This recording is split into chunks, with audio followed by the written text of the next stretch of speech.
আমরা চাই অতি সত্বর ডাকসুর যেই গঠনতন্ত্র সেই গঠনতন্ত্রটা যুগপৎ সংস্কার করা হোক। স্বীকৃত স্বৈরাচারের দালাল যারা জুলাই আগস্টে গণহত্যার পক্ষে দাঁড়িয়েছে, সেই দালাল গোষ্ঠী, সেই শিক্ষক নামের যেই দালালরা তারা এখনও সিন্ডিকেটে তৎপর রয়েছে। আমরা একটা ছাত্র সংগঠন হিসেবে আমরা যেই ধরনের ছাত্র রাজনীতির চর্চা আসলে বিগত সময়ে করেছি, আমরা সবসময়ই একটা অংশগ্রহণমূলক, প্রতিনিধিত্বশীল, একটা গণতান্ত্রিক সহাবস্থানমূলক ছাত্র রাজনীতির চর্চা ক্যাম্পাসগুলোতে চেয়েছি।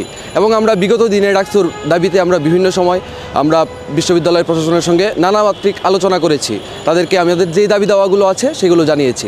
তো এখন এই সময়ে এসে অভ্যুত্থান পরবর্তী বাস্তবতায় আমরা দেখতে পাচ্ছি যে প্রত্যেকটা ছাত্র সংগঠন এবং বিশ্ববিদ্যালয়ের যেই আপামর শিক্ষার্থী সমাজ, তাদের একটা বেসিক চাওয়া হচ্ছে ডাকসু নির্বাচন। এবং এই চাওয়াটা খুবই যৌক্তিক এবং ন্যায্য চাওয়া, কারণ আমরা বিগত দিনে যেই একক আধিপত্য ক্যাম্পাসগুলোতে দেখেছি ফ্যাসিস্ট রেজিমে ছাত্রলীগের তরফ থেকে, আমরা অভ্যুত্থান পরবর্তী বাস্তবতায় আমরা এই ধরনের কোনো আধিপত্যবাদী কাঠামো ক্যাম্পাসগুলোতে আবার চাই না। এখন আমরা ডাকসুটা কেমনে চাই, এটা হচ্ছে আমাদের তরফ থেকে যেটা বলার। আমরা দেখেছি যে ডাকসুর যেই গঠনতন্ত্র সেই গঠনতন্ত্র সর্বশেষ 2019 সালে সংশোধন করা হয়েছে।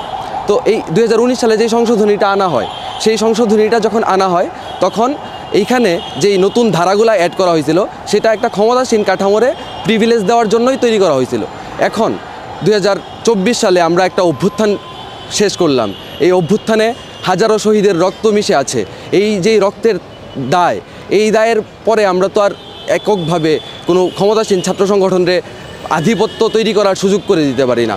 কাজেই এই যে গঠনতন্ত্র, এই বিদ্যমান গঠনতন্ত্রে ডাকসু হইলে আবারও পূর্বের দিনের যেই রাজনীতি, সেই অপরাজনীতি আবারও ফিরে আসার একটা সম্ভাবনা তৈরি হয়েছে। এই জন্য আমরা চাই অতি সত্বর ডাকসুর যেই গঠনতন্ত্র সেই গঠনতন্ত্রটা যুগপৎ সংস্কার করা হোক। এবং এই সংস্কার করার জন্য অবশ্যই বিশ্ববিদ্যালয়ের যেই সিন্ডিকেট, সেই সিন্ডিকেটকে পুনর্গঠন করতে হবে। আমরা দেখেছি যে বিশ্ববিদ্যালয়ের সিন্ডিকেটে অলরেডি জিনাত হুদা কিংবা নিজামুল হক ভুইয়ার মতো স্বীকৃত স্বৈরাচারের দালাল যারা জুলাই আগস্টে গণহত্যার পক্ষে দাঁড়িয়েছে, সেই দালাল গোষ্ঠী, সেই শিক্ষক নামের যেই দালালরা তারা এখনও সিন্ডিকেটে তৎপর রয়েছে। এই সিন্ডিকেট তো একই সাথে গণবিরোধী এবং অকার্যকর হয়ে গিয়েছে।